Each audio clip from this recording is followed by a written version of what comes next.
So I'm going to call the meeting to order at 6:04. And before I get started, I want to let you know that we just have to do a little rearranging on the agenda under the executive limitations section.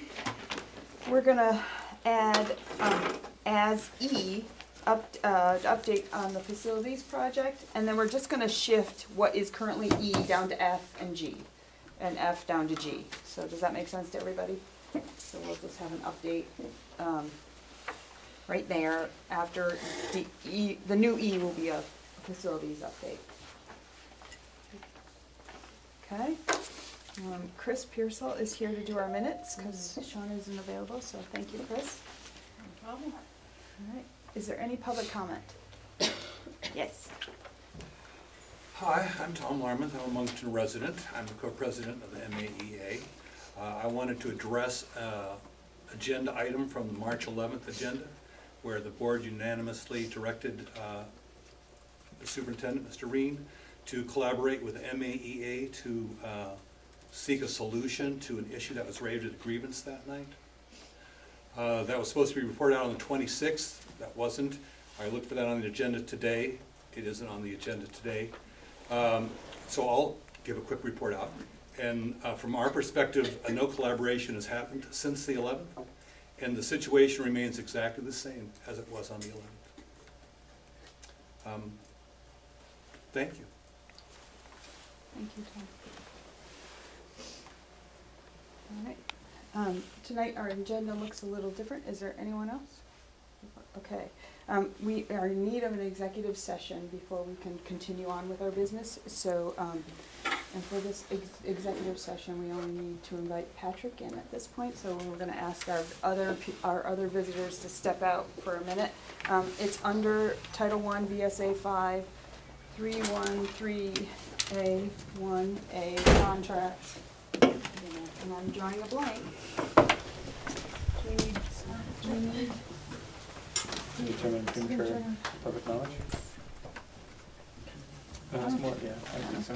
All right, so we'll just need a motion to go into executive session and invite Patrick. All right, Andrew moved it. Is there a second? Caleb? Okay.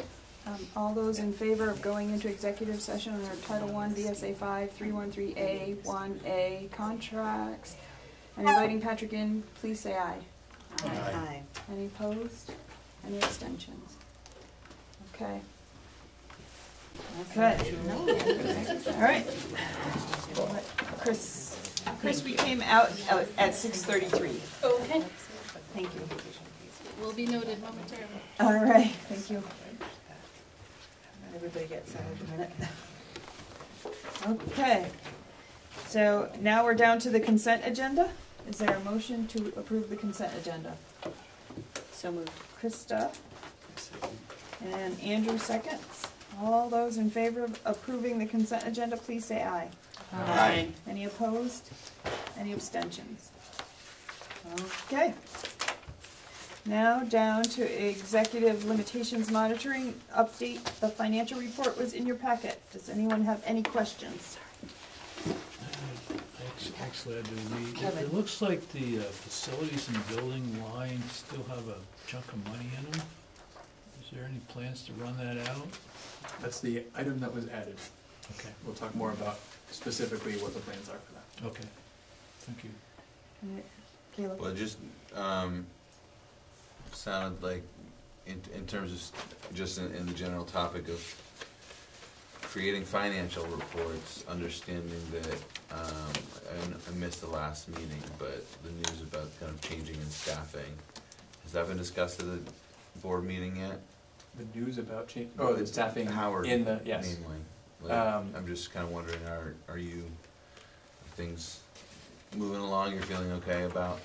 They're moving along. The financial reports will continue to come out. And we will. You will continue to get financial reports. Yes. It sounded like a bit of a shake-up all at once. Yes.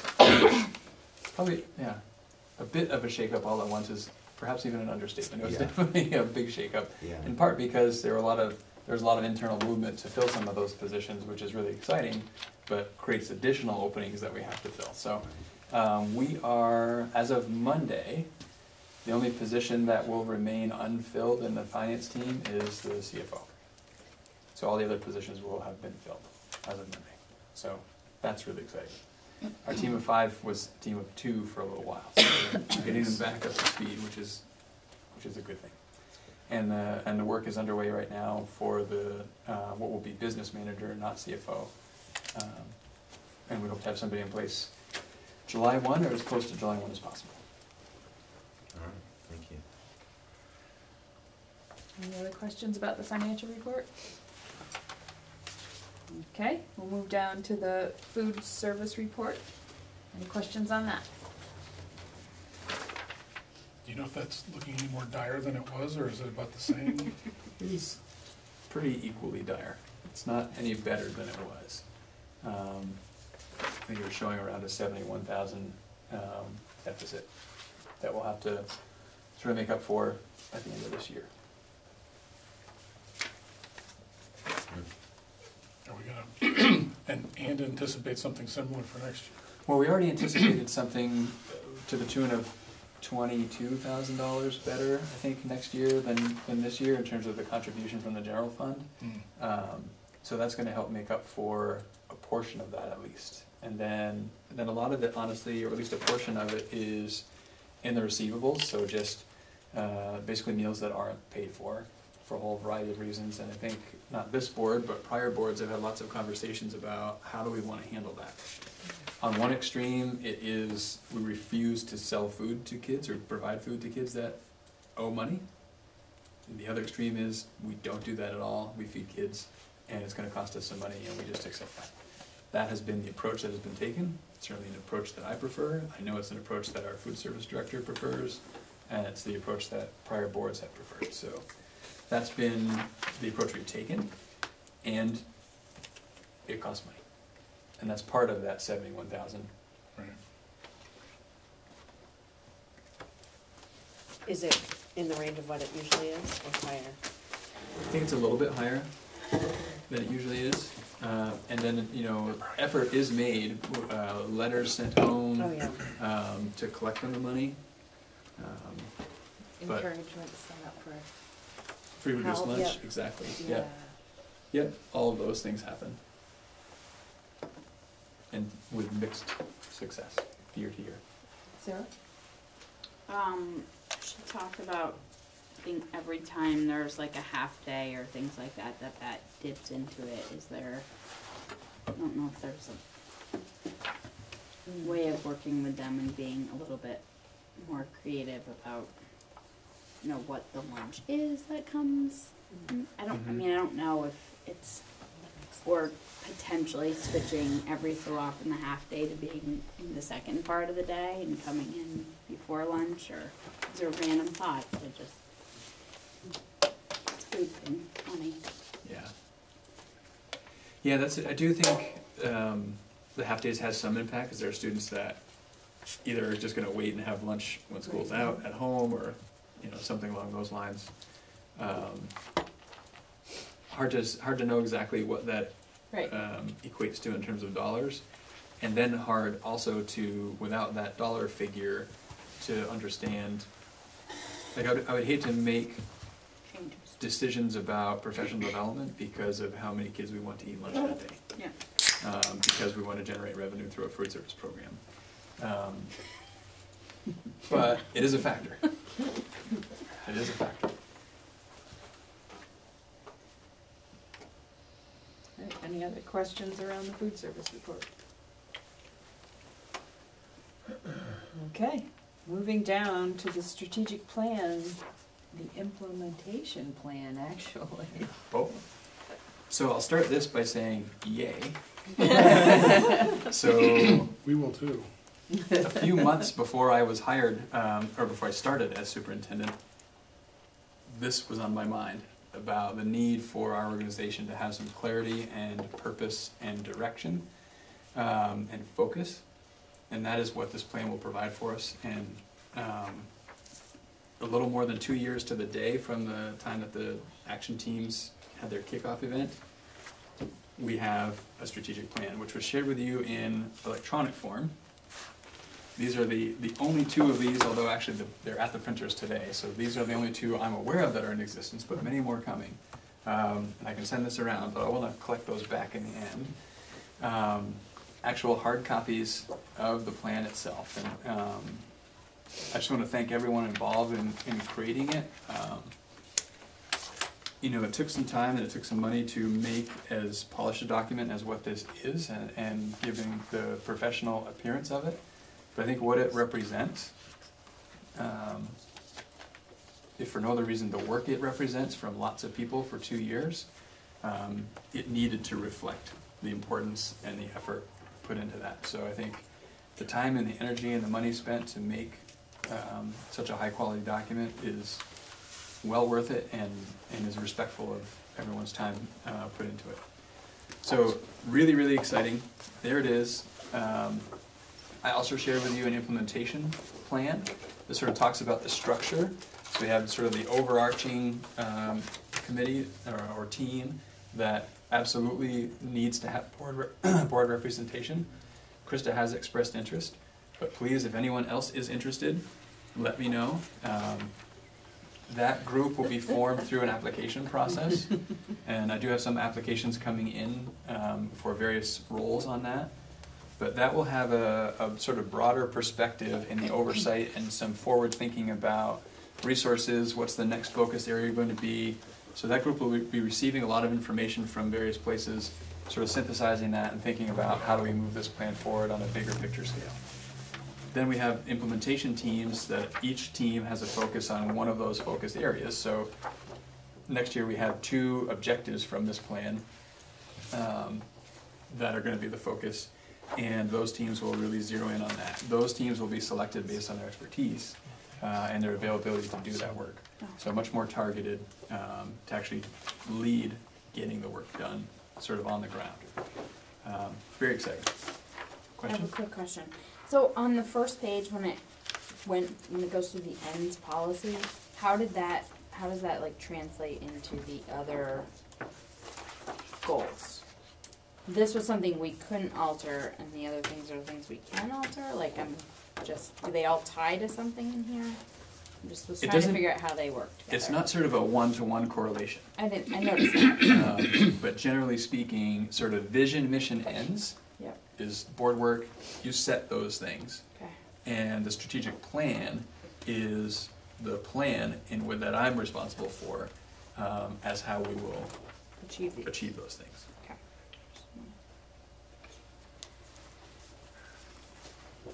Kevin? Is there a white paper or is there backup detail behind this? I guess I'm not sure Well, what you'd be looking for. so this is pretty high level. I'm just thinking about, I'll correlate it with the budget presentation, where we had a very high level document, and all of a sudden interested people wanted to get into the nuts and bolts.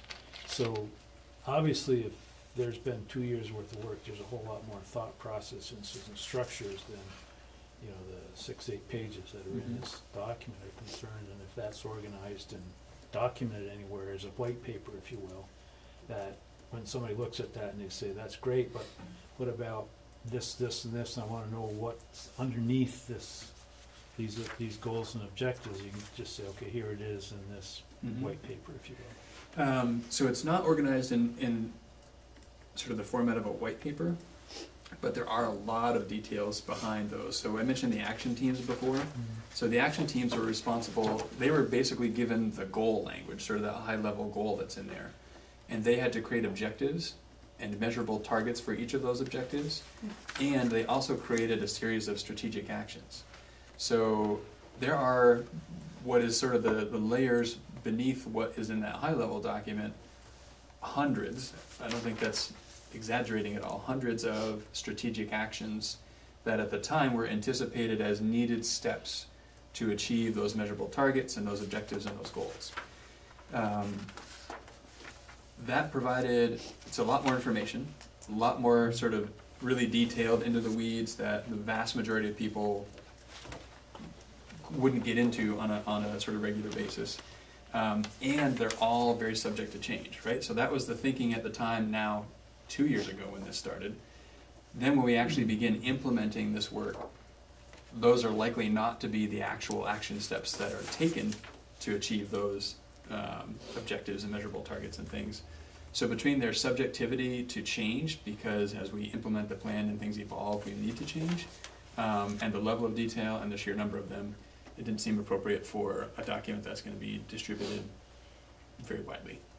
But that document exists still, and those implementation teams, working with their colleagues, will lean on that document to help guide their work.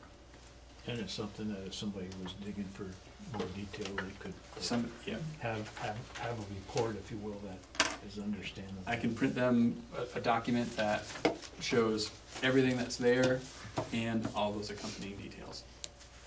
And that would be an opportunity for me to have a conversation about those details and their subject and their the fact that they're subject to change. And Oh yeah, I mean, it's important to stress that it's a live document. exactly. Sarah, did you? I have just a quick question. Were you going to tell us which 2 objectives they were going to focus on? Yeah, so there's an expertise and learning goal that is that we'll build a pre-K through 12 articulated curriculum, standards-based curriculum, or proficiency-based curriculum. 2 or?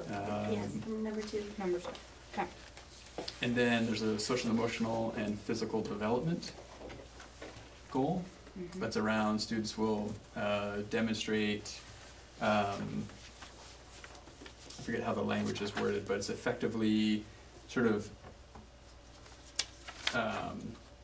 emotional controls, skills necessary to Number 1. Manage emotions, show manage empathy, emotions, exactly. maintain positive relationships. Yep.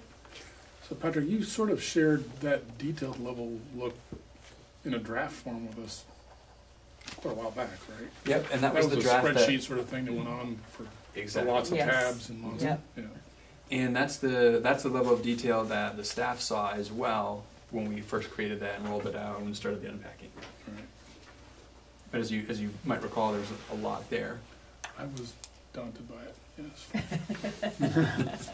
So as we met as a steering committee, which Krista and Don are both on, it was decided that that level of detail in that document would be probably counterproductive. Yeah, unwieldy.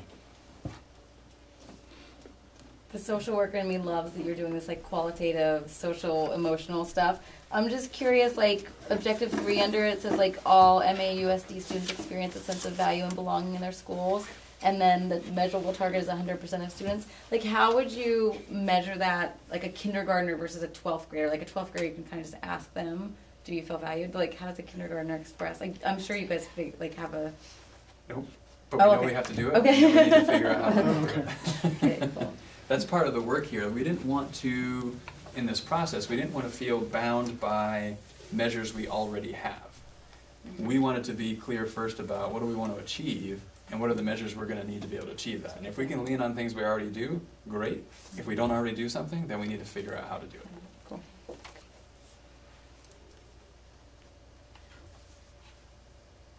Any other questions? Love the logo. Yeah, that's great. Yeah, that's very cool. Many hours for many people thinking that through and landing on that, and work of our great consultant, Sherry Bannister. Been great. And that's a great segue. You each get some. I'll just send the bag around. Everybody gets a pencil, and you can, I guess, choose one of the colors of pen that you like. When's it gonna go up on the website?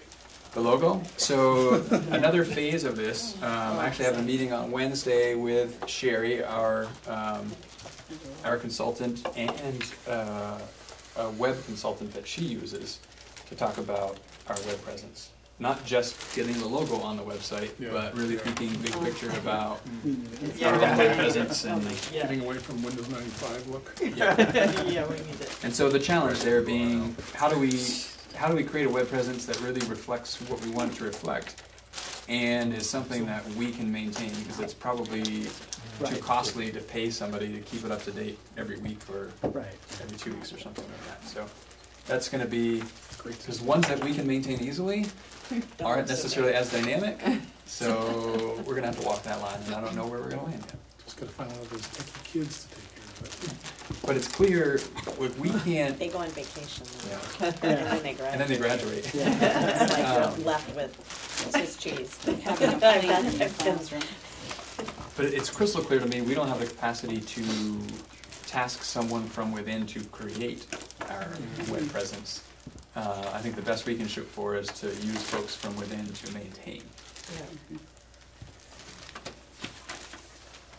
It could be cool then to have like a link to, student graphic design and tech interests Mhm. where they work with, on the maintenance piece. Yeah, I don't think there's probably ways to include students in some of this, but probably not as the drivers, or not something that we're 100% dependent No. on to make happen. Yeah. My first official pay order pen. That's what I was thinking. And the great news about all the pens and pencils and more that will be coming out in the start of next school year is we had, for those of you that were around for it, the Act 46 process, although it had its challenges, it came with I think it was $100,000 or $150,000 transition facilitation grant, of which we still have some left, which this is an allowable expense. So we'll get to use, and we'll be purchasing some more things that say MAUSD on it. Is this out of that grant? also? Yes, so printing things, all the costs are associated with the printing of the strategic plan. Because of that logo. Because of the logo, and consultant fees, How about director's business cards? business cards are, or even I was just thinking in administrative terms of business cards, and we don't, going off and trying to convince people to have a conversation in the community, they don't have any idea who you are. I think business cards is a great idea, and they're At least really a not that greeting expensive. card, maybe you just call it a A greeting greeting card. All right, any more questions about the strategic plan? It's fun to read. All right, next is an update on the BES fundraising for KEEC. That was in your packet as well. That's right, and I think the packet sort of explains it all. Basically, this is just so that you know this is happening, because someone's, raising money on behalf of the school. And I think it'll be a great opportunity. It'll be for 5th and 6th graders to go to Keewatin, which is a great experience. So, and hopefully get to do it for little to no cost to the student or their families. I went to Keewatin as a 5th grader. Me too. It's great. Yeah. I survived the mosquitoes. I think they're much better now than they were eons ago. Any other questions? Okay, now to our added item, which is an update on facility and projects. The question of what's going to happen with the rest of that money that we haven't spent. Joel's here to talk to you some about that. So, my name is Joel Fitzgerald. I haven't met most of you. I've met some of you, but I'm the facilities director. Patrick and I met earlier today, and I did kind of a broad handout for you guys to look at as we talk about it. So, I don't know if you want to pass them around. And I'm not sure what we're going to do, but I guess we're going to walk through a little bit. Can I sit right here? Yeah. Okay.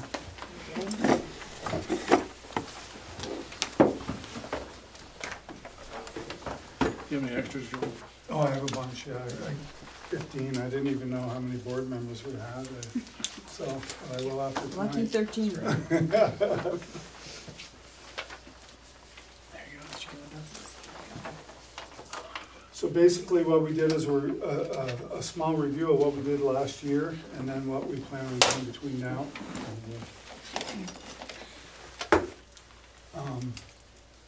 And what we plan to do now between now and June 30th, and then at the end it's just a little bit for next year. Patrick, you didn't see this. I actually finished this at about 5:15. So the math at the end of all this is $940,222.32 is what we think we're gonna, with $1 million between, from July 1st last year to June 30th this year, it's $1 million, and we think we're pretty close, and we left a little money for fluff, for overages and underages and all that stuff. I also have, at the end, I have 3 pages of smaller things that we put in and taken out of $1 million, and that'll probably in the report. I didn't Without Howard, I didn't have the opportunity to do a spreadsheet, so I don't know, do you want us to walk through this, Patrick? Is that how you want to run through it? I think if you can kind of walk through sort of the overviews of some of the big things last year, a bit about what's happened this year, what's planned to happen for the rest of this year, and then briefly what we're thinking about for next year. Okay. Which next year starts July 1. So just a general review of what last year from what I've seen. I started November 1st, and so we saw a lot of flow tech in the Mount Abe hallways, LED lighting throughout Mount Abe, painting in the hallways, ceiling tiles in the hallways, furniture throughout Mount Abe. And they did what I call phase 1 of the renovations of the bus barn. And they did some grounds equipment upgrades. So what I see what they did last year is they kind of did a general appearance as you walk into school and a general comfort feeling, which I thought was well needed. I thought they did a nice job of that. So improvements for 2019, in following the superintendent's lead, we're putting a lot of emphasis on school security and school safety. So we got some bids out, and so the bid on the public address system and to add cameras to all the schools, a mobile access for the district notification lifetime, which means the superintendent can talk to the whole district off his cell phone, what's going on in case there's an incident. So that bid came in at $381,480, and they're going to start that right off, and that. That's for all these things above it? Yeah, okay. yeah, and that's a public address system, cameras, surveillance for all the hallways, general areas around the buildings, all the entrances and all that. And with that comes the added feature that in the future, if we go to door locks, slide cars, and all the entrances and all that stuff, it'll all tie right in. So that'll give you the backbone for. Excuse me? That'll give you the backbone for the security system. Yep, and everything else can go on right on. I mean, eventually you can add your light controls, your heat controls, and all that stuff. So this is a base of where we're going to go in the future, what we think should happen in the future. So the company that we have, they bid both jobs, and so we got a little better price. We had a couple companies that wanted to bid on it, but a lot of the companies, they like to do it separate. So we're fortunate to have a company that gave us a breakout and do both, and make sure that all the components are compatible. So, and with this work, we did a lot of work with our IT department to make sure that everything that is compatible and is going to work with everything. So. One of the things we also really worked on, we're looking to add a service window at Mount Abe in the front lobby. One of the problems at Mount Abe is people can swipe in and walk in and just keep right walking by. So we want to put what's called a service window there, so we can greet the people, we can ask them what they can do, and they can sign in and all that. And that way the office staff and everybody knows who's in our schools. Right now we can go right in. So that's where we're getting bids on that right now. We set aside $20,000 for that. If you can picture Mount Abe as you walk in, the left-hand side on those main doors is basically a solid brick wall with a single door that has a window about that wide. And that's the only view from the front office into the lobby to see who's going by. And then, and then we're also doing a district lock upgrade for lockdown systems to make it faster and better at it. Right now, a lot of doors, I noticed these doors in this school, when we walk through this school, they have keys on both sides, which there's no speed to it. So we've talked to experts and safety people, and the best thing that is to push and turn. And that way, not just anybody can lock and unlock it, but you have to make a conscious effort of what you're doing. But you don't have to, pull out keys or find keys and all that stuff. So we think it's going to be faster. And also what it does is that it gives us the ability to get closer to a one-key system to all the schools. I mean, if you've ever seen our custodians, they've got a handful of keys. And so we're working really hard on that. So we've allotted $143,000 for that, and there's some grant money involved in all this. So some of these schools do have grant money that we're going to put in together with this. We did get about $75,000 in safety grant money, but it does different things in different schools. That's sort of the pot of money. It's locks in some schools, it's shades in other schools, it's PA system or a contribution to the PA system in others. So it's a combination of things, but in total it's $75,000, which is great. We also did a contract with a Turner Science Group that came around and checked our air. And they also did some training with us on air, and they worked with the students. And so that was $14,999. And we think the report's coming out the end of next week. It's going to come to our district, and then we'll have a discussion on what we're going to do in the report. But overall, I think our air is good. All the reports that we have were better than we thought we were. And so we're pretty excited about that. So we also have a $10,000 start for consulting for Truex Collins for the bathrooms at Mount Aid, the locker rooms. So we've started that, and they're getting stuff ready to put out to bid. The Norris Group, 4,500 consulting on the cameras and the intercom system. Bus barn renovation, phase 2. Now the bus barn was really weird, so I tried to put it in phases to make it easier to understand. So bus barn phase 2 is the paving and upgrade in front of the paving. Right now the water runs into the bus barn when it rains, and the road is actually higher than, so it goes, it's funny because you got the road, you got the driveway, and you got the bus barn, so it's 3 tiers. But this year the driver's ed car was frozen in ice inside the bus barn, so we have to adjust that a little bit. That's the one that teaches the Is that the old airport? Where's the bus Safety drive? That Yeah. one with the multiple doors on it. It used to be the old airport. So that's phase 2. So that's gonna start about June, right after school is out. And then I got bus barn renovation number 3. Now, we need more locker room space, and we need athletic space for athletes with football and all that. So we call it bus barn renovation 3, which is turning the north end, I believe it's the north end. There is a space that's always been the football locker room. So we're gonna renovate that and make it, I call it a 3-season game preparation room. It won't have any water facilities right now, but it'll give us because there's sewage there and water there, it gives us a future to look forward to. So what it's gonna do is it's gonna act, and Patrick, we worked really hard at making this thing so it's Title IX. It can be used equally as men and women. So if there's a one sport going on, you can have a visiting team and our home team in that building. So we thought that was pretty important. Football halftime, if it's raining, they have a place, they don't have to go here, there. But we also thought it was important to, give the teams coming to our school something that they can go into as well. A lot of times you go to school, you see the visiting team on the field and the home team's in.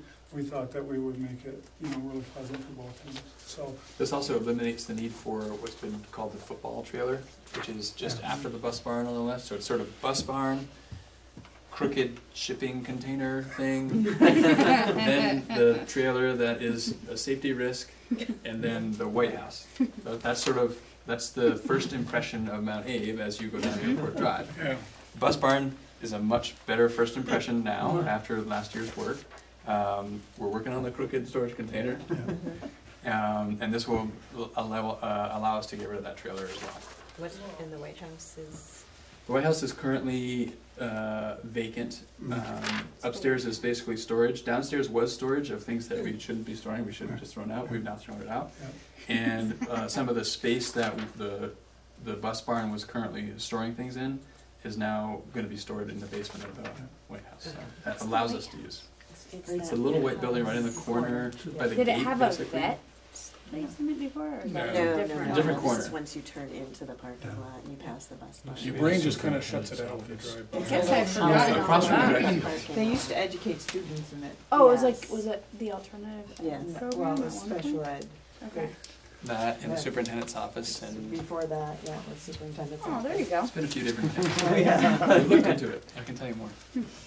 So yeah, the crooked container hopefully can go down there somewhere. We've got it to sell and it's really nice. I mean, it's really nice. So I'm not a big fan of shipping containers placed here and yeah, there it around our does. facility. They're doing some People make crazy them into things with cool shipping tiny containers. homes. Actually, they do. In the supervisory office. There we go. So with that being said, Slide Patrick under. He can Murphy bed back out when he needs to go.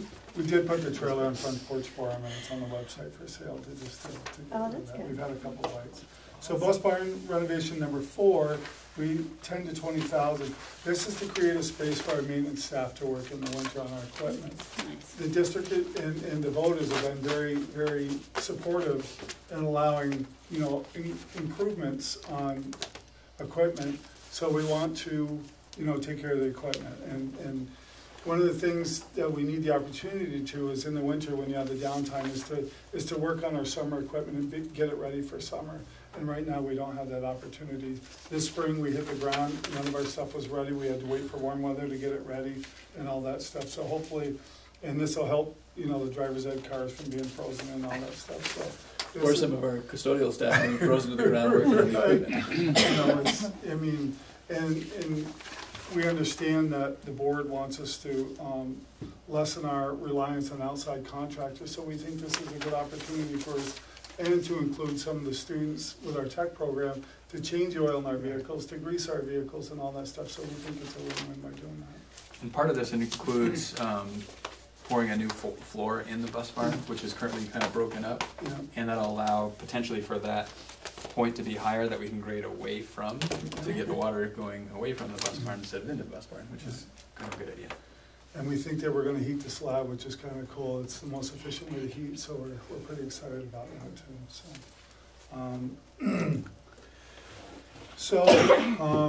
ADA improvements, we've done some of them already, some we're working on now, and some we're gonna work on in the future. So we put new bathroom partitions in, the boys and girls gang bathrooms.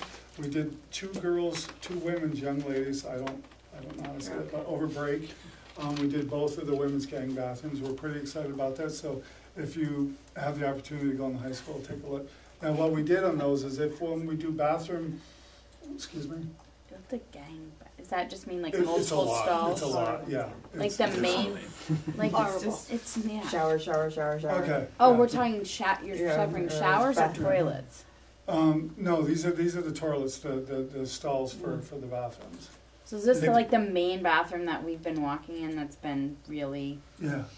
nasty? Yeah. It just got redone? Well, the women's, it's a work in progress, it's a work in The progress. smaller smile, I think, is appropriate, but you can Just the still part, smile. just the partition. Just the partition. So what we did is to put them in compliance with ADA and to help, you know, help the appearance and so we did we feel quite a bit of work in the bathrooms. We made them compliant. We put in new faucets that are touchless faucets. We put in more hand dryers, battery operated soap dispensers. And in putting in these partitions, what can happen is when we go and do more upgrades in the bathrooms, we can take them out and reuse them. And we bought a neutral color, so any color schemes that we put in, it all works. So we did that piece over break, but before break,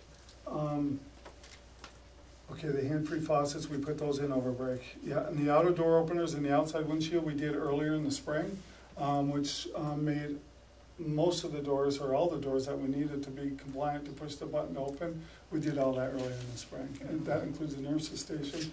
Even little spaces that you wouldn't think needed them, we put them in, and they do in fact need them. So we spent a lot of money and time on that this spring. So we put in 3 vac chairs for the stairwells to help evacuate students in time of emergency, which you know, they're nice encased, they're in cases, and we feel pretty proud of that. We did that earlier in the spring. So over break, we also did new concrete ADA walkways off the cafeteria at Mount Abe. So if you go around Mount Abe, there's 3 doors or 4 doors on the side, and there was a step like this, and a lot of the students were going out after lunch to go out in the fields and eat, but not everybody could have access to it.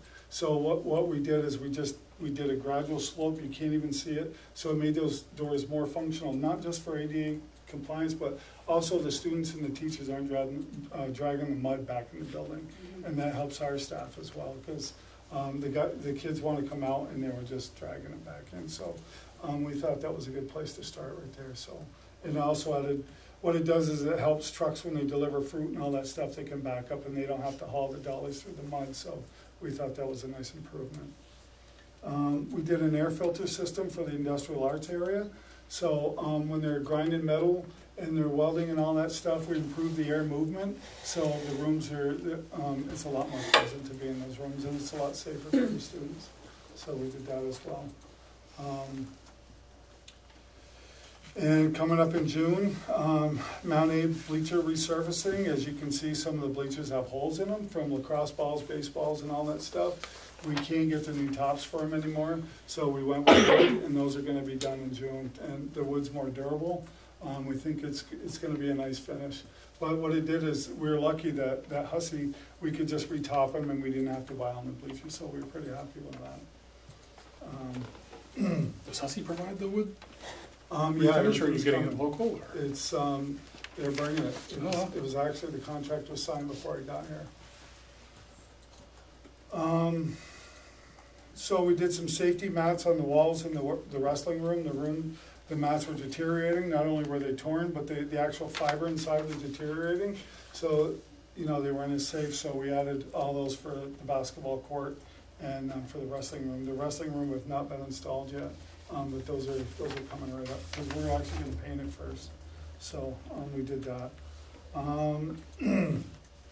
The pool filtration system, we put the pool out to bid on work that we thought needed to be done, and the bid came back at $270,000 for a total renovation of the pool. So because of the safety needs and the other needs of the district, we thought that we'd piece it out and we do the biggest need first, and that's the filter system. So the bid came back on that at $105,000. And that includes a variable speed motor that'll save energy, and the backwashing system will save water and energy as well. So, and the chlorine system, all this stuff's to save money and to save energy in the long run. What's left to do in the pool? Well, What's the other 100,000? There's a couple things on that pool that we wanted to do. We wanted to put a new main drain system in the bottom. Right now there's one that works, but eventually it's gonna go out of compliance because it's kind of on the back wall. And what they'd like to do is have them on the bottom. So we'd like to do that, and that was $50,000. We'd like to do some grouting and, you know, do some lines, you know, like do a break line, which is new tile across the break that tells deep end from the shallow end. We'd like that. If you look at that pool right now, and I'm gonna try to do this, why, you know, somehow we're gonna try to, but there's no ladders in the deep end to get out of that pool. And there's only one escape, and that's in the shallow end, and that's really something that needs to be addressed. So I've done it before because I did pools before, and if I can, you know, sneak in putting in rails with our staff, I'm gonna try to do that because it's really, really important. So. Is the pool, what's the status of the pool right now? The status is up and running. It is running? It is. We bought a new vacuum for the. Time, though. Yep, yep. Was it down for a while? Was it out of use for a while?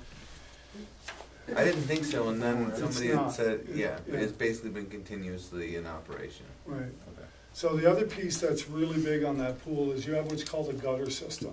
And what that gutter system does is it filters, and it's basically a skimmer on the top of the water the first 2.5 feet. Right now that is not functional. Now one of the things in this filter system that makes it so expensive is there's what's called a bladder tube. And these gutters are supposed to run, they run on gravity right down to the bladder tank, and that's part of the $279,000. So as part of the $105,000 for the future, we're having the bladder tank put in. So in the future, in the second or third phase of the pool, we can get those gutters going. My goal and our goal, you know, the conversations I've had with swim teams, we'd like to have some non-sanctioned swim meets in that pool. We think it would be good for the community. We think the kids would love it. So that's our goal, maybe 2 or 3 years down the road, is to have some non-sanctioned swim meets there. And in order to do that, and to increase the efficiency of your pool, those gutters are key to that. But right now, we got 60-year-old galvanized pipe running those gutters, and those need to be busted out and put back in. So right now, we're actually running the pool just on the main drain, and it's not as efficient as it can be. And the pool, the experts say it's not as fast as it can be. So that's the goals on the pool. So we also set aside $35,000. We got some quotes for a new mobile library workstation. That's for the library to have access to all mobile things for the library. I'm not sure really what it entails.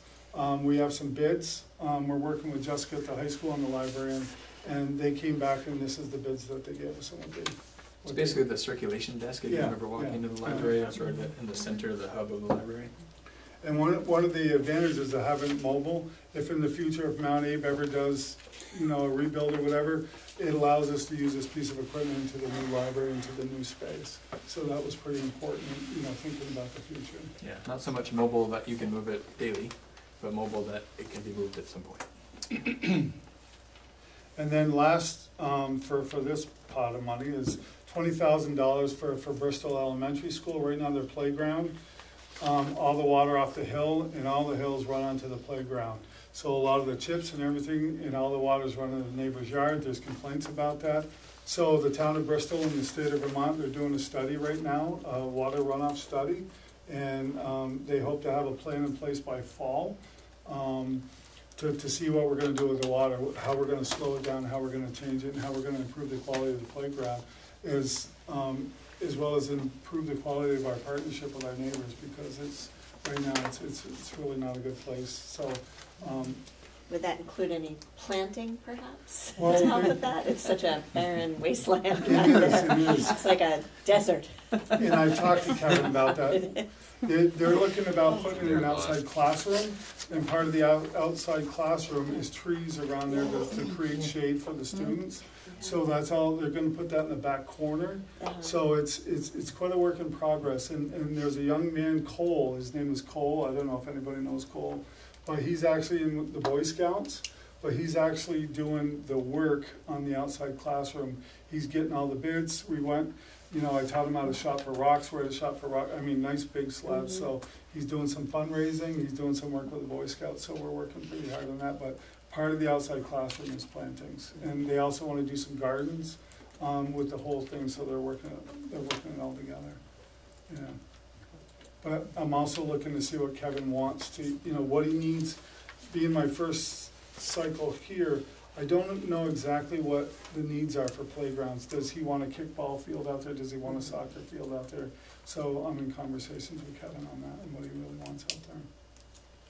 Do you want to just give the 2-minute version of what next year's million is targeted for? Locker rooms. We had some failures in the locker rooms, and we had some mold in there, and so we had some professionals come in, take a look at it. We had the mold taken out. We did some repairs in the showers, but the showers in the locker rooms are really in rough shape.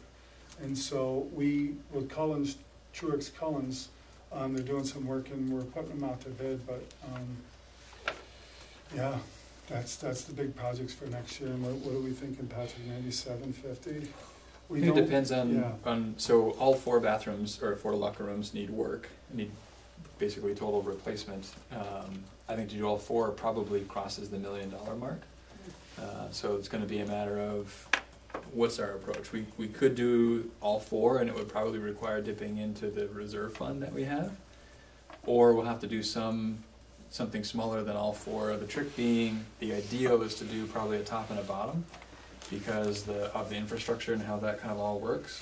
But then you're doing all of one gender and not any of the other gender. In this case, it would probably be all boys because that's where we have the mold and the tiles have fallen off and everything else. You can't. So to do all boys and not touch the girls doesn't seem like the appropriate thing. So probably if we're not going to do all 4, it'll be 1 boys and 1 girls locker room.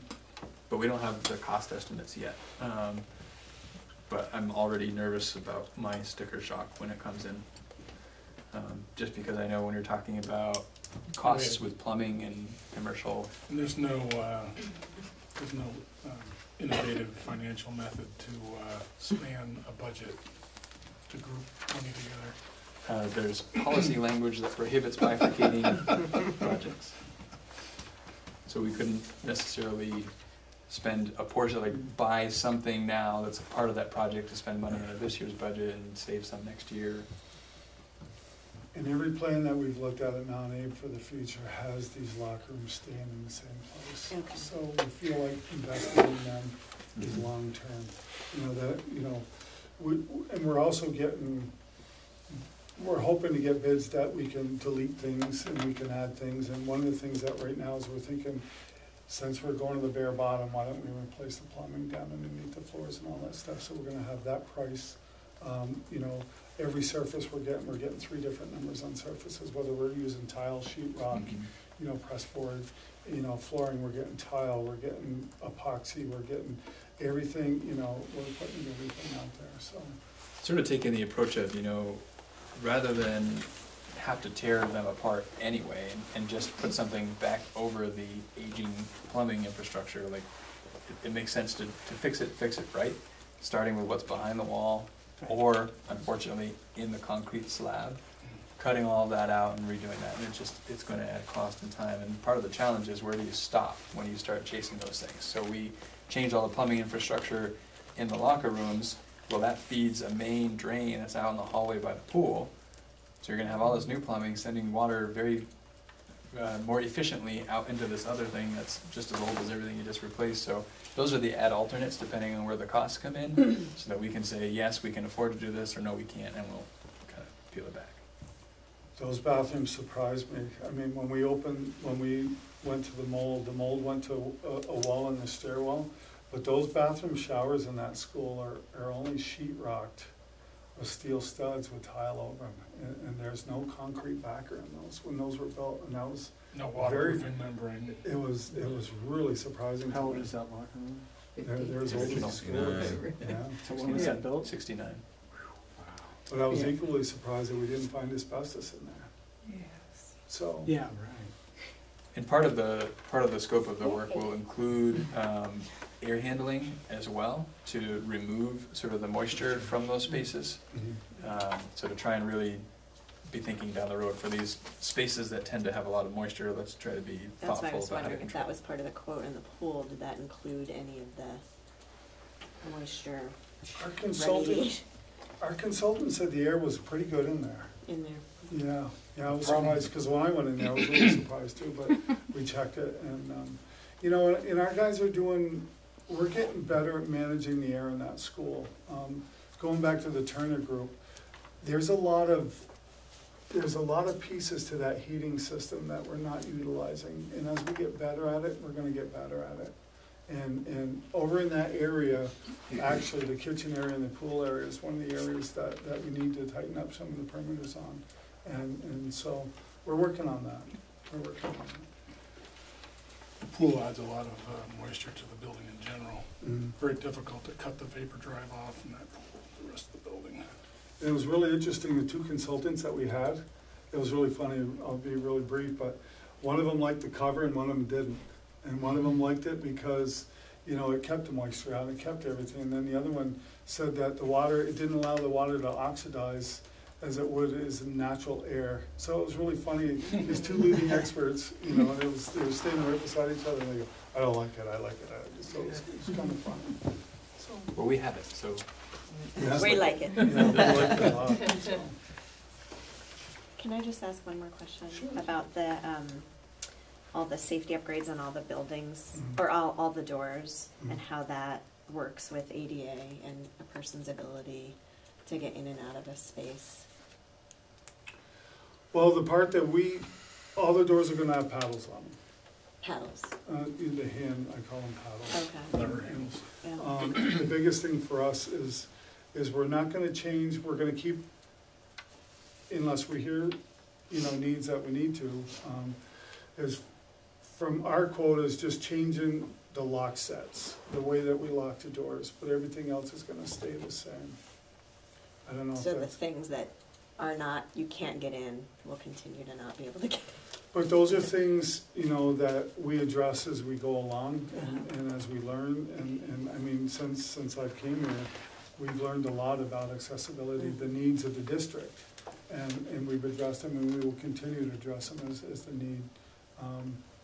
Do you have a specific example, Krista? I'm trying to Yeah. think. No, I was just curious to know, I know that there's different approaches to locking down and keeping open and propping doors and not propping doors, and I just wondered if the security protocol and then the ways to keep doors secure is counterintuitive to the daily or multiple times a day access that a student might need. So, Yeah, the security methods for locking doors can't violate ADA. Uh-huh. Right. So Right. whatever method you come up with you have to maintain ADA. And they're not supposed to break fire code either. Right, You know, egress always has as to far be as blocking doors open, that's a fire code, you know, and $10,000. yeah. And for the most part, with the locks that we're talking about, it's basically making it so the key system works in a more efficient manner, and so that a teacher or an adult in the room doesn't have to find their key, go into the hallway and lock the door and go back into the room in the event of an emergency. That's the gist of what we're trying to change with the locks. Just a logistics question, I guess.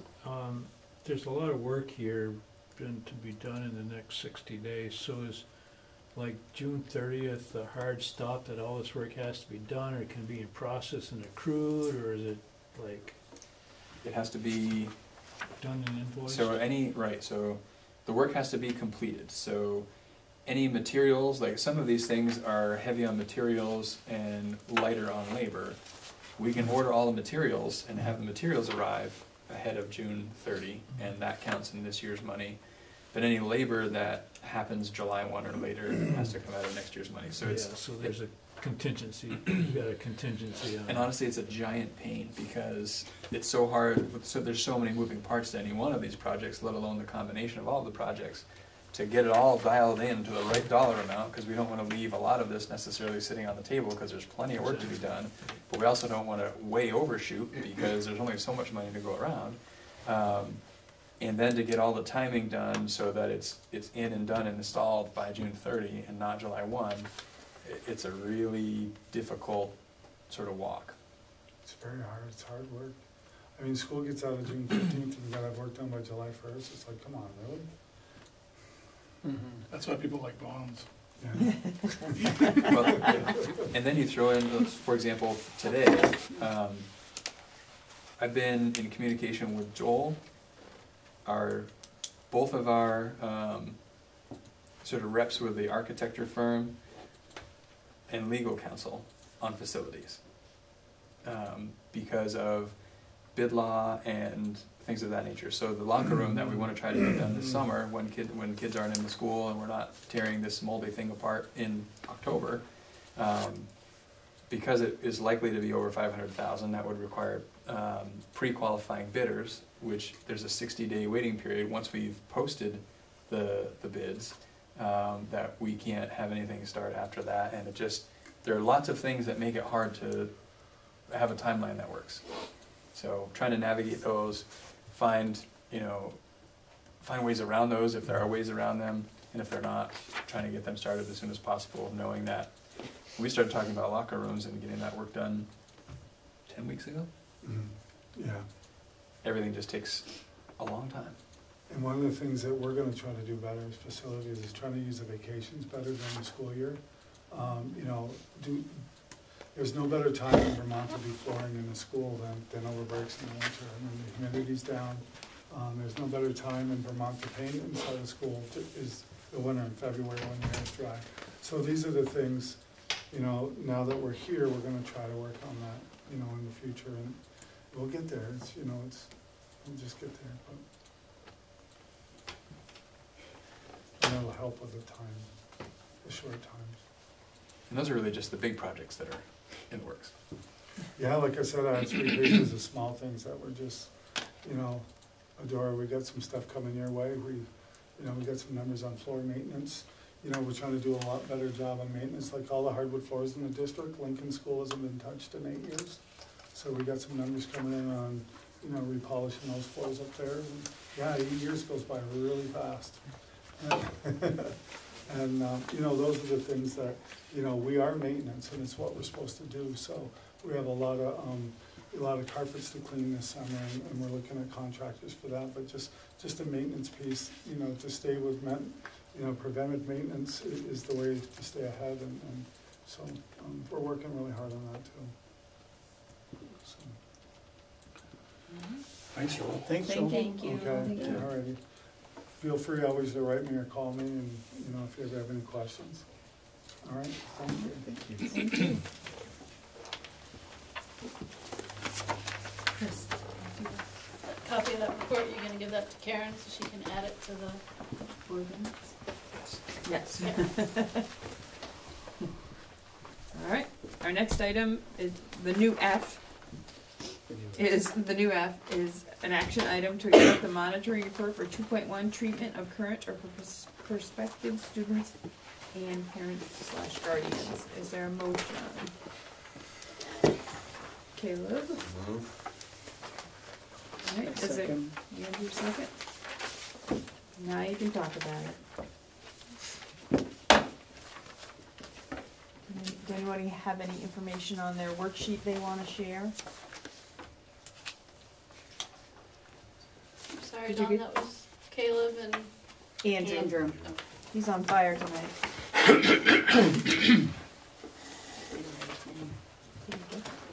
So I had just one comment, I think, is there was some discussion about a couple of the appendices had referred to Mount Abe documents. And so I'm assuming there's documents for all the other schools that they just haven't integrated yet, but it doesn't really indicate that. There are some, so for example, I think a number of the pieces of evidence maybe pointed to the co-curricular or athletics and activities document for Mount Abe. That would be specific to Mount Abe because elementary schools don't, for the most part, operate sports programs, except for Lincoln. And Lincoln does, I think, just soccer and basketball is what Lincoln organizes. So that one isn't something that would So you want, appear anywhere else. would you widen those just to be district-wide for consistency's sake or not? Is there, I guess if there's a particular document that you're thinking about? Well, I So saw- staff handbooks, for example, those are consistent across schools, or in that all schools have them. I'm looking Parent at family appendix handbook? A, B, C, and G. B, C, and G? A, B, C, and G. One of them is the athletic one, but some of them, it's just a moot point. Right, so but enrollment point, yes. I guess I'm assuming that stuff will be integrated into district-wide as opposed to Mount Abe. Yeah, there's certainly among the list of things that we need to become more consistent on in terms of documents that exist across schools. So thinking about the parent and family handbook, that may be less consistent than, say, staff handbooks across schools. So there's definitely still some work to do as we grow the system and become more consistent.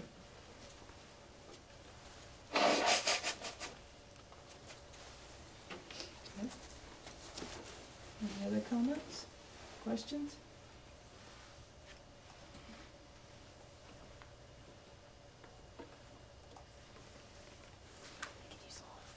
So, like, just to follow up on Kevin's question, eventually you would maybe envision a handbook for the district that's sort of welcome to the district, or would the district sort of produce 6?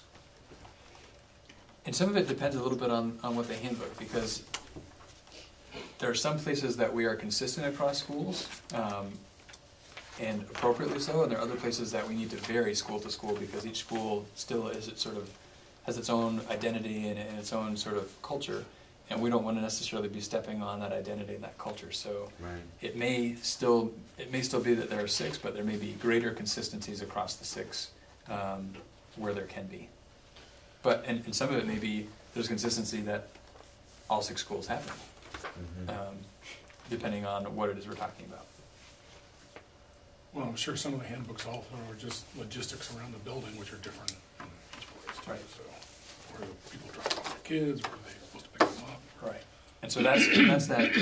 Frankly, there are a number of things that we have to sort of walk that line with. Where do we need to be consistent across schools, and where is it okay, and perhaps more than okay? Where is it important that we're different across schools?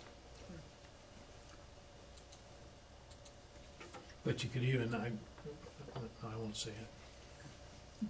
It's getting too far into the weeds. And the reality is the number of things that we have to do along those lines, it's years of work to get us where ultimately I think we want to be in terms of consistency across our schools. All the different documents that everybody's supposed to steer by.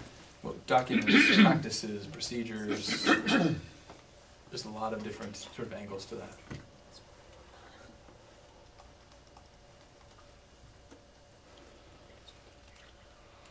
Any other comments? Is everything written in policies in the negative, like what we don't want? Executive limitations, yes. Okay. They are the shall nots. Yep. They are the shall nots. I'm wondering if we want to find a way to weave in opportunity for student voice and how that would look.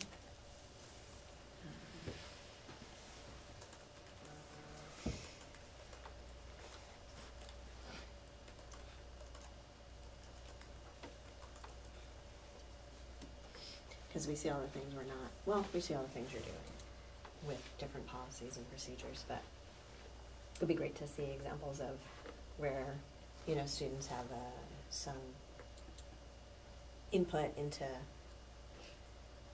the way things happen in their schools, and I don't know how that's written. Would that be an evidence? But not in the shall not Yeah, because cause it's really, harm right, vein, the, right?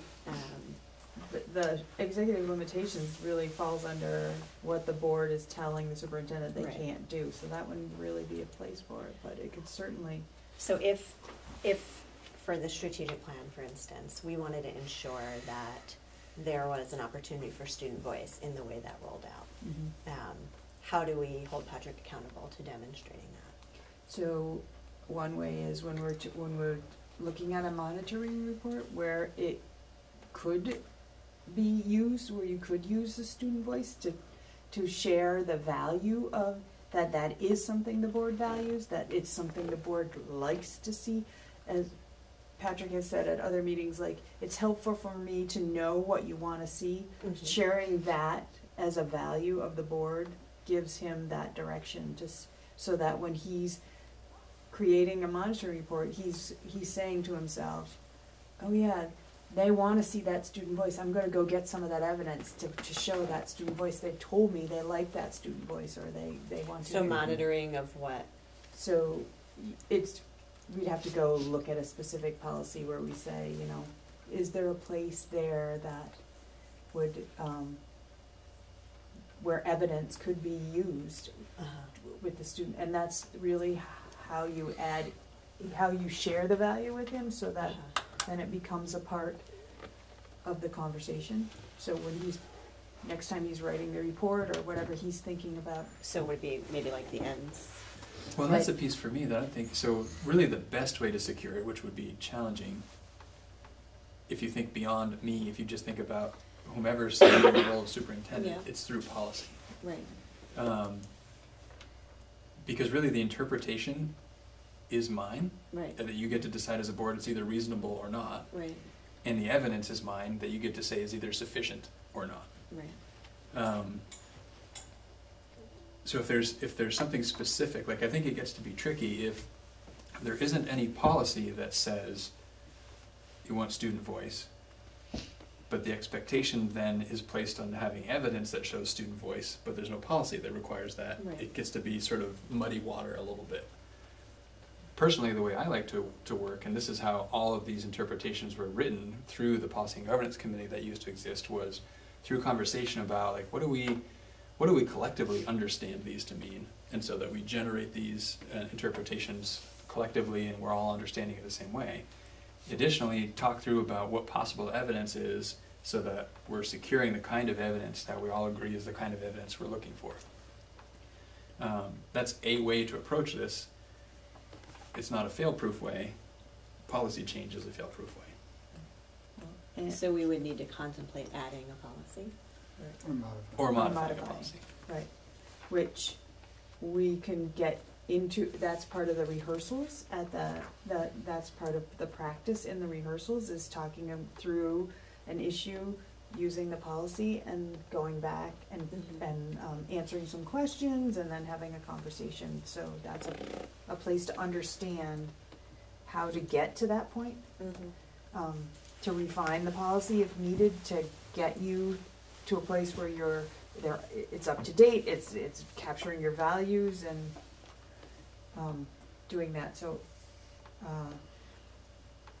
so that would be a place to do it, but I also think there's room in the ends to cover that as well, as because some of the things we're asking to happen for students would naturally fall to that, you know, having them have a voice kind of thing as well.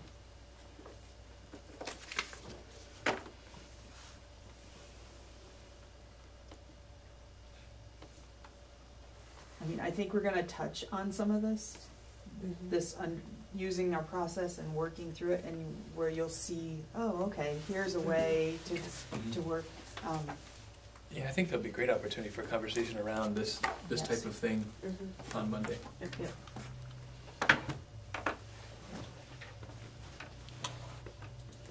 All right.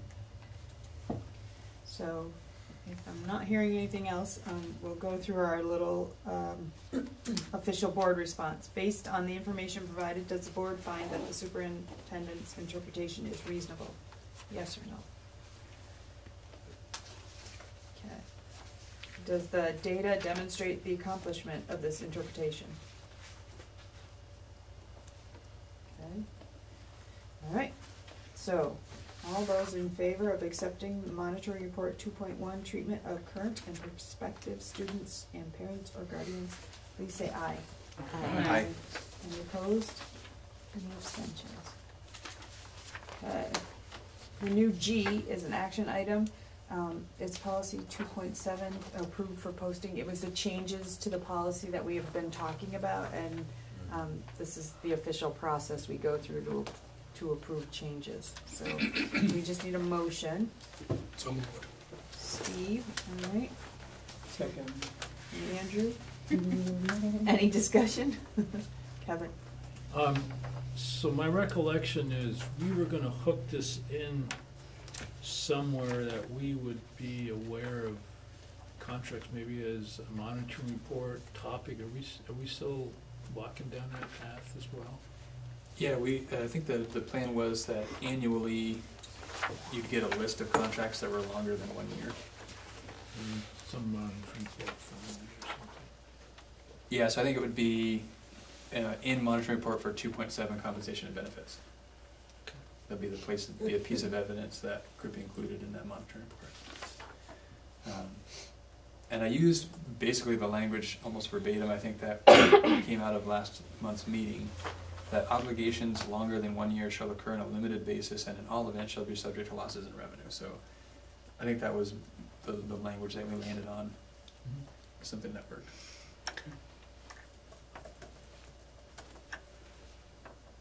All right. Okay, all those in favor of approving policy 2.7 for posting, please say aye. Aye. Any opposed? Any abstentions? And that would be the perfect place, Kevin, where, so let's say that list didn't show up in monitoring report 2.7 next year, that'd be the time for the board, or at least you, to raise, I don't think there's sufficient evidence because it doesn't have this piece of evidence that we said we I'm gonna have to needed. remember that long. Exactly. That's the trick. All right, so here we go again. We're in need of another executive session. And this one, Title I, VSA 5 313A1B, requires that we have a finding of premature general public knowledge, putting the district at a substantial disadvantage. And I would argue that because the topic which we're going to discuss, which is the collective bargaining agreements that are not public documents as of this point and have not been agreed to, so they cannot be disclosed in a public session, that would put us at a disadvantage if we disclose them right now. So, is there a motion that, given that, we would, I lost the wording, that we would be putting the district at a disadvantage if we had premature general public knowledge around this topic? Is there a motion for that? So moved. Andrew? Is there a second? Caleb? All right. All those in favor of agreeing that premature general public knowledge would put the district at a substantial disadvantage, please say aye. Aye. Any opposed? Any abstentions? We are so getting, like, common language for this yesterday. Alright, given that premature general public knowledge would put us at a disadvantage, we need a motion to go into executive session under Title I, VSA 5313A1B, Labor Relations Agreements with Employees, and invite Patrick and Katrina to join us. So moved. Steve, is there a second? I'll second. Andrew. It's like we just have Don't to know let you do whichever the ones. seconds now, just 'cause. Alright, all those in favor, please say aye. Aye. Any opposed? Any abstentions? Alright. We'll move down to board management and governance update from the negotiations. We have an agreement and we'll be ratifying it a little further down on the agenda. Alright, update from the Community Engagement Committee. The minutes were included in your packet and everyone should have gotten that hello email from me, from Krista. She's looking for help. So if people are willing to volunteer to interview 5 people. A diverse group of people is helpful to the community engagement team. That'd be great. Just give Krista email her your address and a packet will be mailed. Anything you want to add? I don't think so. I think things are humming along. Awesome. All right. I don't know that we have any legislative update from VSBA, so we're just gonna skip along that one this time. Unless Caleb had something Unless for you. me to share. We've got a cider. Yeah, I mean, honestly, I was just poking around the ET Digger for a second earlier, looking at the latest news story about Act 46 school delay, forced merger issues, which is unbelievably still just raging on and has gone to the point of committee of conference, which I'm not on, between the House and the Senate, which completely just blew up on Friday. It doesn't seem to. So that one's just sort of in the background. I mean, honestly, we've been working on this miscellaneous education bill. It's got a bunch of stuff in it that pertains to some college issues and some other things. But those miscellaneous bills often have. Well, they become kind of like appended. You kind of put one thing in another. But it's been a little quiet. We've been looking at school construction, which was, the basic context there, I think I've mentioned it before, is that there used to be this school fund that for certain qualified costs you could get a 30% contribution from the state. That's been gone for 12 years. There's some talk of opening it back up. I think the kind of capital committee of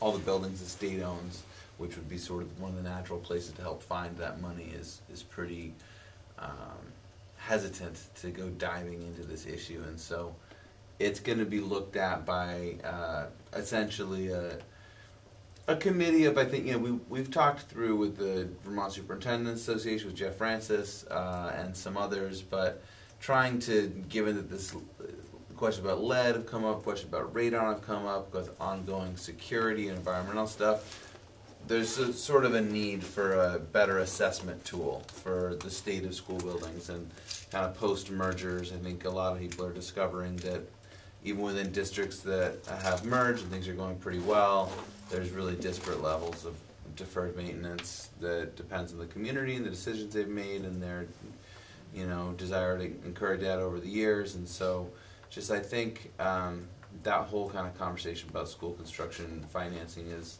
you could say, kind of getting back burnered into more, but I hope they'll have a constructive, they're having a series of 5 meetings this summer, and so we'll get some kind of report in the fall on that, but we've had some good testimony on it, and that'll move. But yeah, it's still, the lead bill, which I mentioned, has bounced around the House committees. It's not totally in agreement with the Senate, so it's going to have to go probably to committee conference as well, so who knows.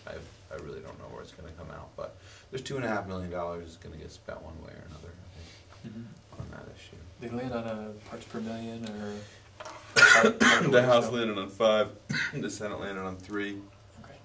Conservation Law Foundation's advocating for something even lower potentially.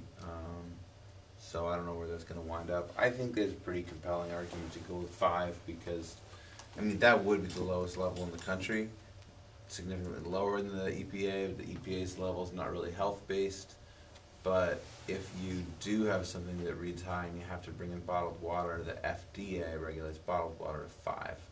So it's sort of like, it seems Seems reasonable. that it's reasonable to go with the same thing that the FDA. Right, bottled water is not clean enough. Well, it could make a really serious issue if you basically say that bottled water isn't able to meet the standard if you've got a tap that's down. Soda for all kids, because we can't bring bottled water. Right, Taps aren't right, good which enough. soda's probably the exact same, yeah, exactly. I'm Right. sure the FDA. If the bottled water's bad, I can low- tell you the low, soda's you know. probably not much better. So yeah, I don't think it's gonna wind up below 5, but anyway, I have more thoughts on that. But yeah, it has been a little, after an initial kind of fast start with a lot of the school merger stuff and then some other pieces, we've been a little bit quieter in the education committee, but yeah, there's this, I will say we've heard a lot about this, this changeover to a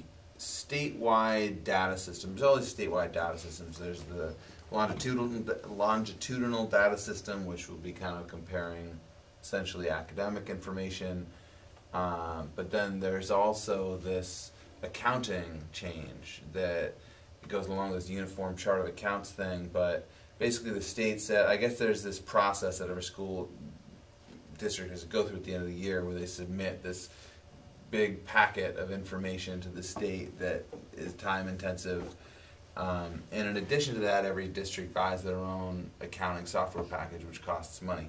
So the state said, well, we're going to buy this accounting software package, and it's going to have a feature. Well, number one, the state's going to pay for it, so you don't have an individual license fee. And number two, the state's going to have basically a back door into it so they can draw that data themselves. And so it's going to save you, money at the local level in theory, because you don't have to prepare that report. We just basically go in and draw what we need. The rollout of that is not going well. And so, To put it mildly. yeah, so we are receiving a lot of testimony to that effect, and I think we're moving towards a delay of Is that- not the uniform chart of accounts, but this e-finance thing. Is that all because E-finance there's not plus. enough people in the education department? I'm sorry. Is that coming, isn't there just not enough people in the Oh, whole department? In the whole agency of education, there's some talk about, initiative fatigue and are there enough people there? And there are a lot of overlapping initiatives for sure. They seem to say that this is more of an issue from it was going to be voluntary and then it got made mandatory. And, it sounds like it's the kind of thing that will probably work out and maybe be a positive, but maybe some of the people who are going first have the widest gap between where they're trying to get and where they are now. I've learned more about school accounting programs than I thought I would. Hey, there's know. a job open. Right. I've learned enough to know I don't want that job, and I'm unqualified. But that's been an interesting conversation. I'll keep it at that. But yeah, so there's all these. It really ties into the new special ed bill that came last year, which was Act 173, which will move us to a block grant funding model, and all these statewide data systems will play into having that be successful. And that's also being considered for delay, right? Everything's being considered for delay. We are the committee of delay. Call But this year. But thankfully, no. next year there won't be anything new added to all those delayed things that you'll have to pick back Yeah, up again next hopefully year. not. And I do think that the capacity of the agency is something we had some joint hearings on, and it's an interesting question. They just lost their CFO to the Agency of Natural Resources, so that That's a stinks. big loss. Yeah, she was. From education. Yeah, the CFO of AOE just left for ANR. So anyway, Get all that. those are some of the hits. 15 but acronyms in one. the VASPO stuff's been Go to school. Yeah. Okay, what's next? Well, thank you. Well, Yeah. You're welcome. the next item D, which should be item D, is to accept the monitoring report, 4.5, board members' code of conduct. Is there a So motion? moved. Second. Andrew, And Steve, any discussion?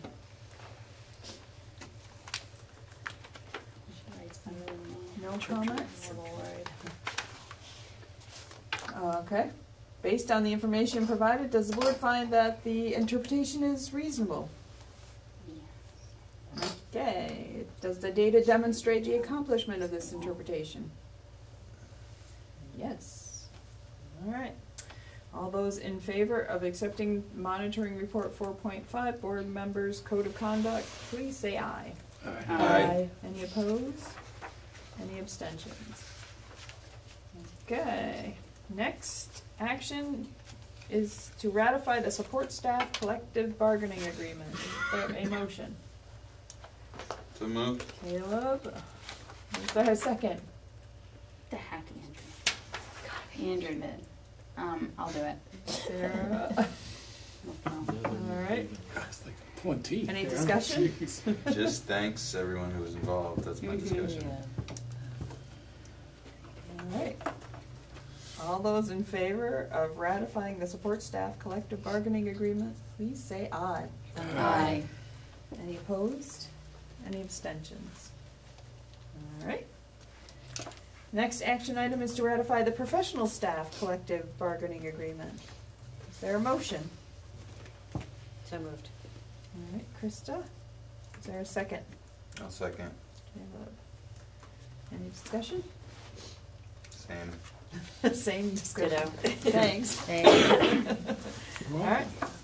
All those in favor of ratifying the professional staff collective bargaining agreement, please say aye.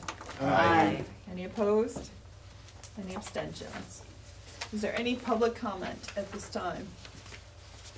No public left. All right. Can somebody run through the meeting evaluation? I got it. You got it. Andrew will do it. Great, thank you.